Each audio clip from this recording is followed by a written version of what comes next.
जब गंगा स्नान करता है तो वैश्यागमन क्यों? तेरी दुर्गति होगी। जैसे कपड़ा इस समय गंदा ही है, ऐसे तेरी दुर्गति होगी, तू नरक को प्राप्त होगा। ये मत सोच कि तू ये गंगा स्नान का फल प्राप्त करेगा, स्वयज्ञकर्ता का फल, और एक दो यज्ञ का फल चला जाए, तू नरक जाएगा, क्योंकि तू पाप कर रहा है।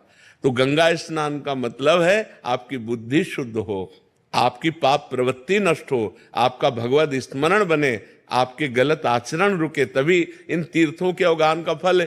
ये लोग तीर्थों में जाते हैं, तीर्थों का आनंद लेने थोड़ी जाते हैं, मनोरंजन करने जाते हैं।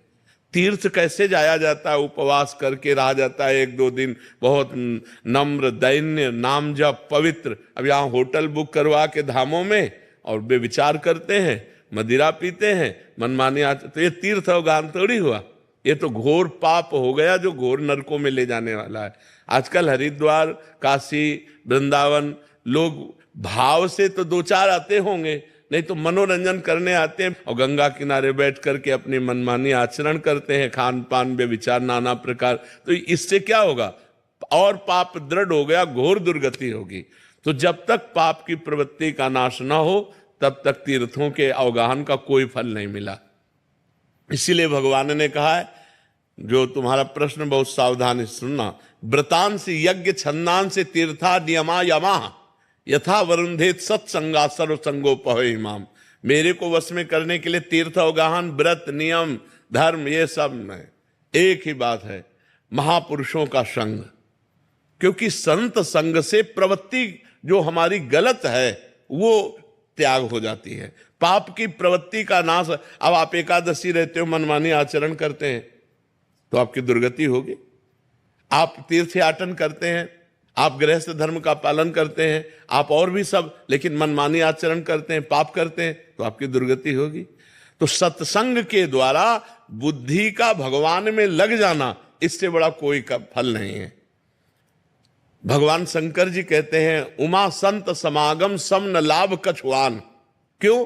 क्योंकि उससे हमारी बुद्धि का परिवर्तन होता है। हजारों लोग ऐसे हैं जो आकर के बताते हैं कि मुझे 1 साल हो गया, 2 साल हो गया, सब गंदे आचरण छोड़ दिए और नाम जप करता हूं, आज आपके दर्शन हुए। तो वाणी सत्संग की सुधार पहले कर दिया और मिलाया बाद में आकर के। तो सब तीर्थों के अवगाहन का फल, सब धर्म के कर्म का फल एक ही है कि आपकी पाप प्रवृत्ति नष्ट हो जाए, आपसे पाप आचरण होना बंद हो जाए, तो बात ठीक रहे। नहीं तो क्या फायदा, सब कर रहे हैं और फिर वही पाप आचरण कर रहे हैं, तो उससे कोई लाभ नहीं मिला।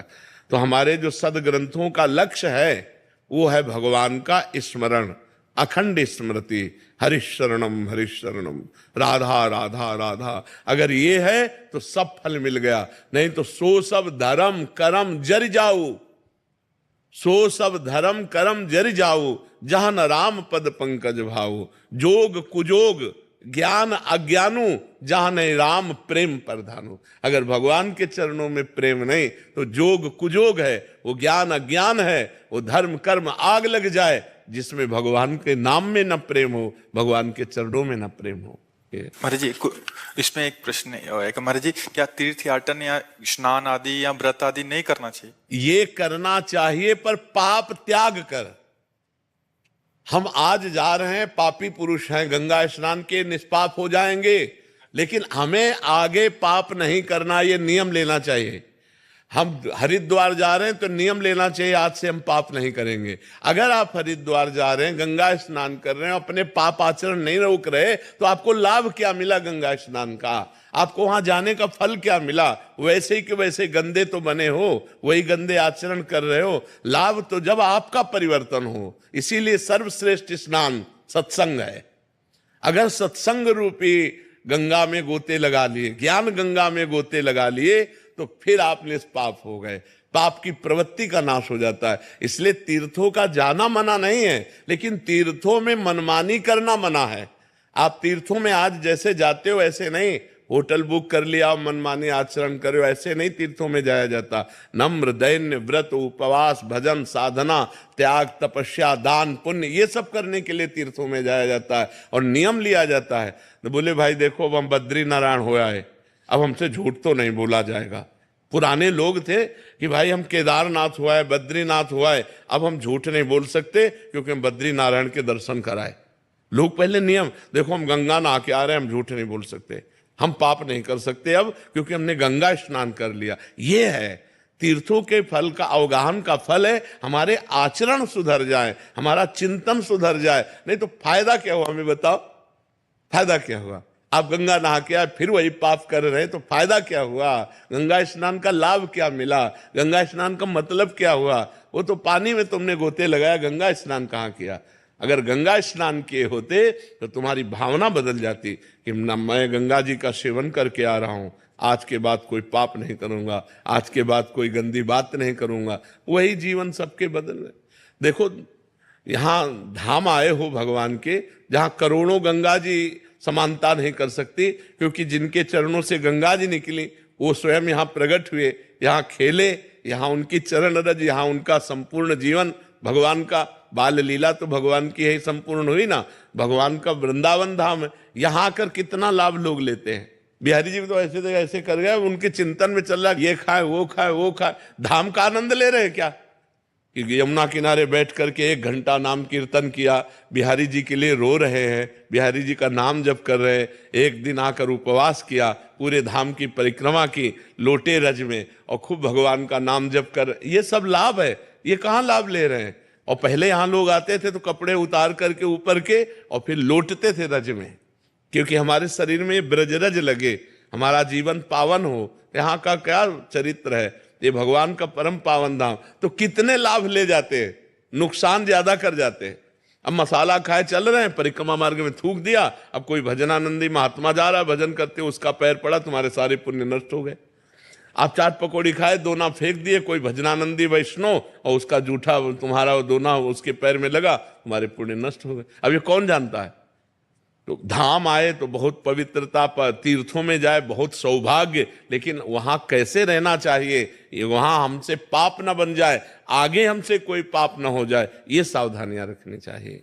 महाराज जी कह रहे हैं कि कभी कभी मासिक धर्म से पहले और कुछ दिनों बाद कुछ चेंजिंग आता है शरीर में ऐसा, तो कह रहे हैं कि काम की अनुभूति होती है महाराज जी, मतलब उसको फिर मेरे जीवन में कोई पुरुष नहीं है, फिर मैं इतना ज्यादा समस्या हो जाती है कि नींद खुलते ही फिर क्रिया हो जाती है, फिर मतलब ये पूरा उसका सिद्धांत भी है, यह है कि मासिक धर्म के 1 सप्ताह के बाद जब पवित्र होती है स्त्री तो उसको वेदना होती है, और सिद्धांत भी है।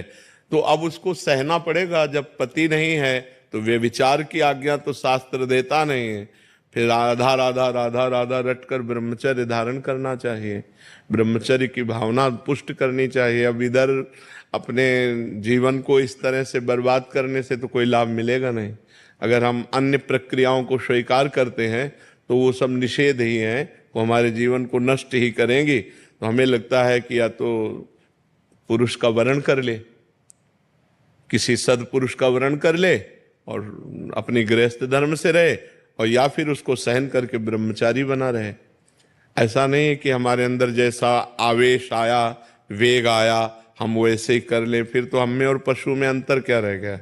हम मनुष्य हैं, वेग आता है, राधा राधा राधा राधा, शांत भाव, कोई क्रिया नहीं करनी, कोई बस 2-4 दिन में शांत हो गया। अगर हम अभ्यास करें तो 2 मिनट में शांत हो जाए। ठीक तब होता है जब ज्ञान हो जाता है। तो खूब भजन करो, ब्रह्मचर्य से रहो, भगवान से रो, कोई इधर उधर की क्रियाएं मत करो।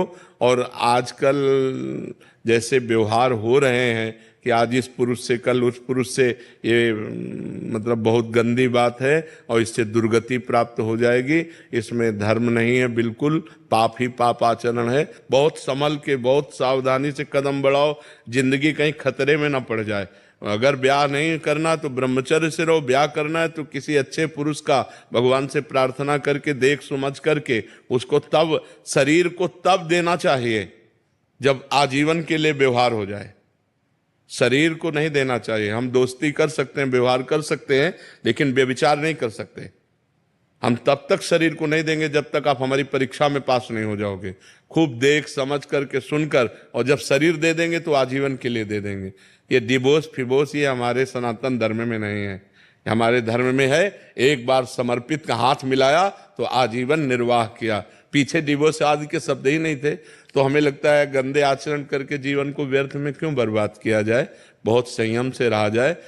यही तो आवेश है। काम का आवेश, क्रोध का आवेश, लोभ का आवेश, अहंकार का आवेश, यही तो सब पाप कर्म कराने वाले हैं। इन्हीं को तो सहना है। राधा राधा ना सहन हो तो रोज श्री जी का नाम लेकर के, अपने पास जैसे बच्चा है, अब उसका कोई बल तो है नहीं, रो देगा माँ के लिए तो माँ को दौड़ के आना पड़ेगा। तो हमारा बल क्या है? श्री जी है। तो हम जब हम विकल हों, कोई हमें आश्रय, तो हम गंदी क्रियाएं नहीं करेंगे, रो देंगे कि प्रभु आप देख लो। वो जहां रो दिया तो ऐसा संभाल देंगे कि आजीवन संभल जाओगे। बहुत अच्छे बच्चे हो, अपनी बात कह रहे हो तो इस बात को समझो, इधर उधर की चेष्टाओं में मत फंसना। पुरुष का वर्ण करो तो देख समझ के वर्ण करो, एक बार वर्ण करो तो आजीवन उसका वर्ण करो। ये जो आजकल चल रहा है ना, बहुत गंदा चल रहा है, बहुत गंदा चल रहा है। लिव इन रिलेशन, ये सब बहुत गंदा चल रहा है। ये हमारा धर्म नहीं कहता है। बहुत सावधानी से चलो बच्चा, जीवन बहुत